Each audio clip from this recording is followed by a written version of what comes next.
Greetings and welcome to another Warhammer Underworlds video, this time for Harrowdeep.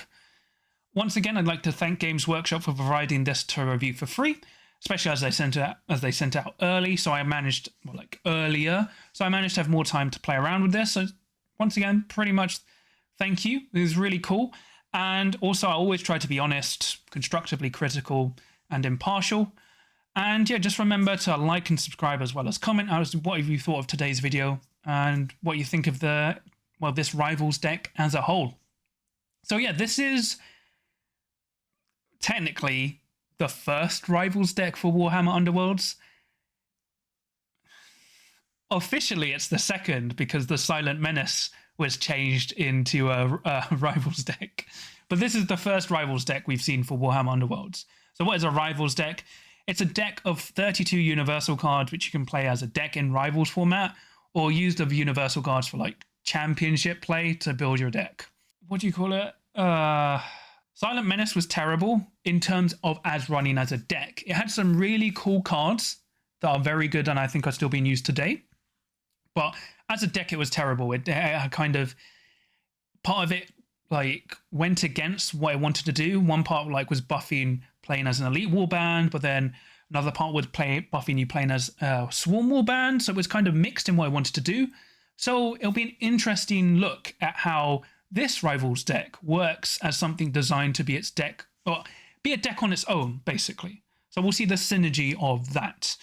And as always, I'll start off by going through the objectives, then gambits, then upgrades. And also, if you check this out before watching the warband review for the Pirates, I thank you. I don't know why, but you've chosen to watch this instead, like before. But if you're watching both, that's really cool. You're the best.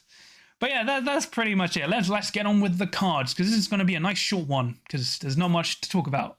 Oh yeah, and another cool thing, which they've started, I guess, with this warband expansion, they've listed the cards that come in each deck. So, you know, you've got let me focus this. So it shows you what's coming in the deck, so you can have a handy list in case you kind of break everything down or you're not sure. This is really cool. So for universal objectives, we have Descending Tide. So this is a dual. Score this in the third end phase if there are 2 or more surviving friendly fighters, and each of those fighters holds an objective in enemy territory. It's free glory. It's difficult. Because the problem is, the more surviving friendly fighters you have, the more objectives they need to hold in enemy territory. And they've shown a swarm of chain rasps. So it's just a very mixed messaged card. If you only have 2 objectives in enemy territory, it's fine. But yeah, I just wouldn't run it. Horrors in the Dark is a surge and a hybrid. Score this immediately after an activation if 2 or more friendly fighters are in cover hexes that are not in your territory. And score this, or if 2 or more friendly fighters hold objectives that are not in your territory. So it's okay, but not that great. Illusory Prominence is a dual. Score this in end phase if each surviving friendly fighter has no upgrades, and there are 1 or more illusion upgrades in your power deck, discard pile. So if you're going down the illusionary point, this is fine, but the problem is you would have to go a full illusion deck because you have to have no upgrades. So it's good early game, but even then it's okay early game. Everything else is really bad. Illusory Titan is a surge. Score this immediately after a friendly fighter's attack action takes the target out of action if that friendly fighter has 2 or more illusion upgrades. For 1 glory, it's just really situational, even as a surge. Just not that great. Then we have Trace the Ley Lines. Score this in an end phase if there are X or more friendly fighters within X hexes of an objective that is not held by an enemy fighter, where X is that objective's number, e.g. if there are 2 or more friendly fighters within 2 hexes of objective 2. It's, for 1 glory, it's a big mouthful, but it's way too situational because it has to be based on the objective's number. So it entirely depends on the luck of the draw. So, and the size of your warband. So it's just not that great. Now we move on to Universal Upgrades Top Picks. First, we have False Apotheosis. Surge, score this immediately after a friendly fighter's attack action that takes an enemy fighter out of action with 3 or more upgrades, and you gain 2 glory. So it's effectively free glory, because you get 1 for the kill. I actually really like this. It's better in rounds 2 and 3, but you can score this round 1 if someone's dumped a lot of illusion upgrades on someone. So generally, because considering upgrade stacking is pretty common, this is actually really good. Then you have Illusory Nemesis. It's a surgeon hybrid. Score this immediately after a power step if one or more opponents played one or more illusion upgrades in that power step, or you played your third or subsequent illusion upgrade in the same phase. So for 1 glory, this is actually really good. Once again, if you've gone illusion heavy, you can sit back and score this in a single power step by just sitting at the back of the board dumping illusion upgrades, or even being aggressive, unless your opponent does interrupt you with choosing you. Where's the Gambit? But even then, if your opponent plays an illusion upgrade, you just score this. Yes, nice. Lengthening Shadows is a score this in the end phase if there are more friendly fighters in enemy territory than there are enemy fighters in enemy territory for 2 glory. Once again, great for really fast, aggressive aggro. Masters of Illusion is a surge. Score this after a power step if each surviving friendly fighter has 1 or more illusion upgrades. So it's only really good for elite warbands with like 3 or something fighters, but this is great for control builds because once again you can sit at the back of the board and score this. Out of Time is a hybrid. Score this in the end phase if your warband holds a number of objectives equal to the round number, or the number of friendly fighters in cover hexes equal to the round number. Once again, really easy to score early on, and obviously it's worse later as the game goes on, but scoring this round 1 or 2 is actually a nice way to get going. Shadow Match is a hybrid. Score this in the end phase if 1 or more friendly fighters holds an objective that has a number equal to their wounds characteristic, or 1 or more friendly fighters each have a number of upgrades equal to their wounds characteristic. For 1 glory, once again, it's just nice. If you have a warband of wide varying wounds characteristics, like let's say Buccaneers, even though they have 2 and 6, so maybe not them, but you know, like Spikeclaw Swarm, they've got a 3 2 wound fighters, a 3 wound fighter, and a 4 wound. The only thing you're not really going to score is it's kind of difficult to score this during round 1 without upgrades, but then you probably have illusion upgrades to score this. This is really solid. Shock Troops is a surgeon hybrid. Score this immediately after an activation if 1 or more friendly fighters hold an objective in enemy territory that has a number equal to the number of that fighter's upgrades, or 1 or more friendly fighters each have more upgrades than there are surviving enemy fighters. So once again, if you're stacking upgrades on one single fighter, this is great and probably why you take it. It's just 1 glory, but great if you're killing and then dumping upgrades on one person. Now we go on to Universal Gambits. First up, we have Dark Determination. Surviving friendly fighters other than your leader have the Assassin keyword, +1 dice to range 1 attack actions for assassins that attack a leader, and persist until the end phase. It's okay, but I'd rather just take Determined Effort, which is better. Deafening Clangor. Play this only if 1 or more friendly fighters each have 3 or more upgrades. Scatter 3 from one of those fighters' hexes. Stagger each enemy in the chain in that hex. So effectively, you pick someone with 3 upgrades. You don't stagger them, but you scatter the token, and whoever's in the hex it passes through staggers them. Just two situations where you need 3 upgrades for it. Phantom Denial is a reaction. Play this when an opponent plays a gambit which chooses 1 or more fighters. If 1 or more of the chosen fighters are friendly fighters with 1 or more illusion upgrades, discard 1 power card. If you do, they are not chosen. If you really love illusion upgrades, this is perfect for you. Phantom Retrieval. Pick 1 or more illusion upgrades in your discard pile, then discard 2 power cards for each illusion upgrade you picked. When you do, return the illusion upgrades to your hand. It's just too much of a cost. Shady Bargain. Give 1 upgrade to 1 friendly fighter without spending any glory. Then pick 1 opponent. That opponent may give 1 of their give 1 of their upgrades without spending any glory. Really not worth this exchange because your opponent's going to pick a really good upgrade. So unless you know they have no upgrades left or they have no cards in their hand, it's fine, but I wouldn't run this. Then you have Siphon Vigor. Choose 1 friendly fighter. They heal based on how many upgrades they have. So if they have no upgrades, they heal, 0 to 1, they heal 1, 2 to 4, they heal 2, 5 or more, they heal 3. Then you break all of their chosen upgrades, which is not good unless it's the end of the game and you need your chosen fighter to live. But for, it's not enough. Transfer of Power. Choose 2 friendly fighters who each have 1 or more illusion upgrades and no charge tokens. Place each chosen fighter in the hex that was occupied by the other fighters when you choose them. but at the cost of basically destroying their illusion upgrades. It's not really worth it. Now for Universal cards top picks. First we have Cover of Darkness. Pick one, Gambits cannot deal damage. The effect persists until the end of the power step, or push one friendly fighter up to 2 hexes into a cover hex. So, you know, useful against ping damage, but I like the mobility better because, yeah, it's just an extra push of up to 2 hexes. Illusory Find. Reveal cards from the top of your power deck one by one until you reveal an illusion upgrade. Add that card to your hand, then return the revealed cards to your power deck and shuffle your power deck. If you did not reveal an illusion upgrade, return the revealed cards to your power deck and shuffle your power deck. So this is funny, because effectively Yu-Gi-Oh! Had a similar thing, but it's clearly not thought through well. So if you have 1 illusion upgrade, or even 2, this is actually a nice way to mill your deck. Well, not mill your deck, kind of like search through to see what your order was or whatever, although it kind of reveals to your opponent. I like how it searches the less illusion upgrades you'll find, but the funniest thing, you can play this if you have no illusion upgrades. So it makes no sense, but you can just go, I'm going to play Illusory Find and go through my entire deck, even though it has no illusion upgrades. So if you were trying to stall for time, this is an amazing card for time stalling. Like, literally, like, you stall by like flipping objectives, then you play this. Like, it's entirely niche. I don't know why they didn't say like you can't play this if you have no illusion upgrades in your power deck, but then they're like, how do you know you don't?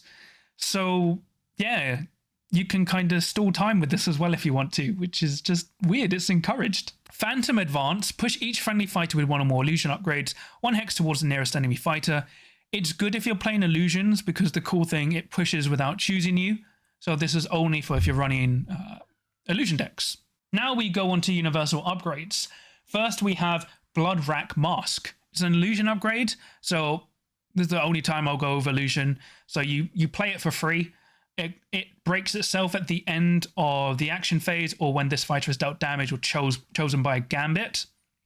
Reaction: after an enemy fighter's move action, if that fighter is in 1 hex of this fighter, deal 1 damage to that fighter. It's nice they've shown that is the Worms are using it, because they're probably the only ones desperate enough to. Phantom Darts is an attack action, which is also illusion. Range 3, Free Fury, Grievous, and Seeking. Seeking +1 dice if the target isn't a cover hex. It's okay, but for range 3 attack actions, I prefer stuff more permanent, like Dark Darts is a good thing from the Essentials card pack. Phantom Fists is another attack action for illusions. Range 1, 3 dice, 2 damage with Stagger. It's okay, but it's not really something to write home about. It's just fine. Phantom Shield is another illusion. Your defense characteristic becomes 2 block and cannot be modified. It's just okay. Shadow Mover is a Denzian card, so +1 move while you have 1 upgrade, +2 move while you have 2 to 4, and +3 move if you have 5 or more. There are currently better ways to get mobility, so I wouldn't run this. Now we go on to Universal Upgrades top picks. First we have Ephemeral Fortitude.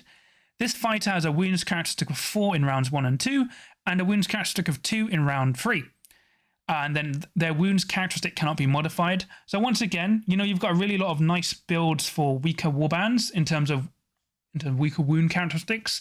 So Canaan's Reapers and probably Elethane's Soul Raid will really like this. Yeah, it's just a useful card for weaker fighters, and I think it'll see some decent use, because even in round 3, especially if you equipped it to a 2 wound fighter, they haven't lost anything. Just don't equip it to anyone with more than 2 wounds.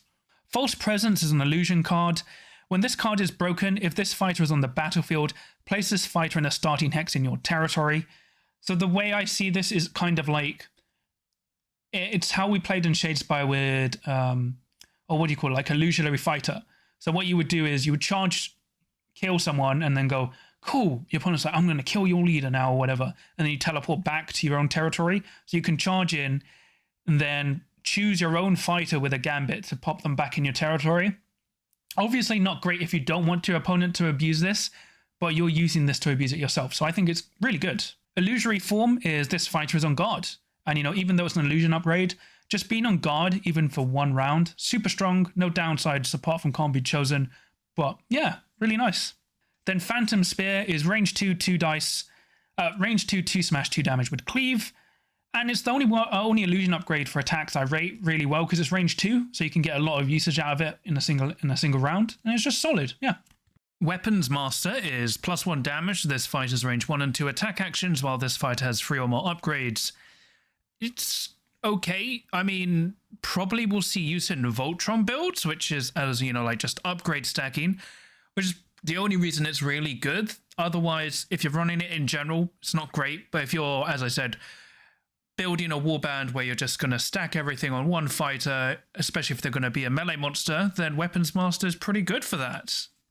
Although I would prefer it if, you know, the design team finally learned that no one really likes weapon stacking, upgrade stacking, and it just becomes quite obnoxious. But, you know, it is what it is.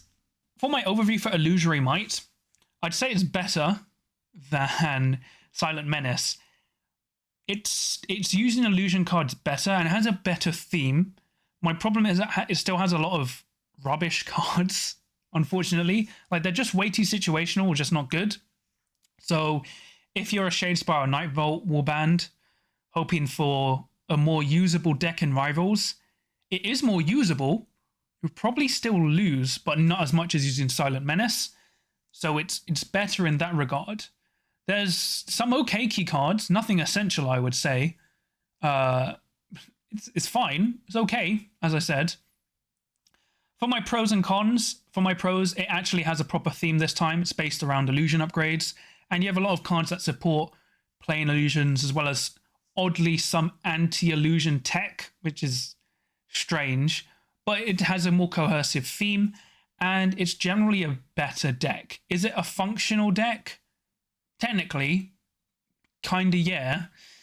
And for that regard, it's better than Silent Menace. And yeah, it's just okay. For cons, it's not that powerful in terms of it. I can see it bricking quite a lot, and you're going to be outscored by more consistent decks. And it's just, yeah, it's a shame for Shadespire and Nightvault warbands, because you're probably going to have to play this, but it's not going to be like, oh, yay. Because I thought they would do rival decks like, well, maybe we'll get like an aggro rival deck, and then a hold objective rival deck, and then so on and so forth. But at the moment, add illusions, it's kind of limiting. But that's pretty much it. Not much to talk about because there's only 32 cards. Overall, would I recommend this? If you're a Shadespire or Nightvault player, in terms of everyone you know plays Rivals and you want to join in, you don't like using the Silent Menace because it just bricks all the time, this deck will be okay. It's got nice synergy to work enough. You may not win. You'll probably win more than with the Silent Menace deck, but it does have some synergy. And it works as a deck, so that's good there. But it's not too strong. As I said, the greatest weakness of this Rivals deck is it's trying to appeal to Championship format as well. It does feel like there's definitely some cards they just threw in there, so people who play Championship picks it up, which makes sense. Can't really fault them for that. But yeah, it's just a shame. Hopefully, it's a good step in terms of how rival decks work, because this is, I'd be comfortable calling this a deck. But generally, I wouldn't recommend this unless you really want some other cards in here, or you're just a competitive player who buys everything. But it's okay. As I said, it's a good progress for the game. I would just prefer if they released more rival decks faster. I'd thought we'd get 2 to 4 rival decks a season instead of 1 every season. Because if you weren't aware, Warhammer Underworlds is now going to 6 monthly seasons. And as per the roadmap, we've got a core set, 2 warbands, and a Rivals deck. So only having 1 Rivals deck a season, even it's a 1 every 6 months, seems kind of slow. And it just sucks for the older warbands. But yeah, it's okay. I wouldn't get it myself, because I don't really like illusions, and there's some nice tech in there, but you can find it better in older cards that are probably going to rotate or have rotated. So it is what it is, but it's not terrible, not bad. Once again, it's just okay, which is good. And I say I really like to stress, it's actually a deck this time. So yeah, if you do buy it, you won't be disappointed. It actually does work. So good points there. But that's pretty much it. Please remember to like and subscribe, as well as comment what you thought of this video and, well, Illusory Might. Do you think it's a good Rivals deck? How do you feel about Rivals deck? Do you like them as a whole? and just your thought about the format.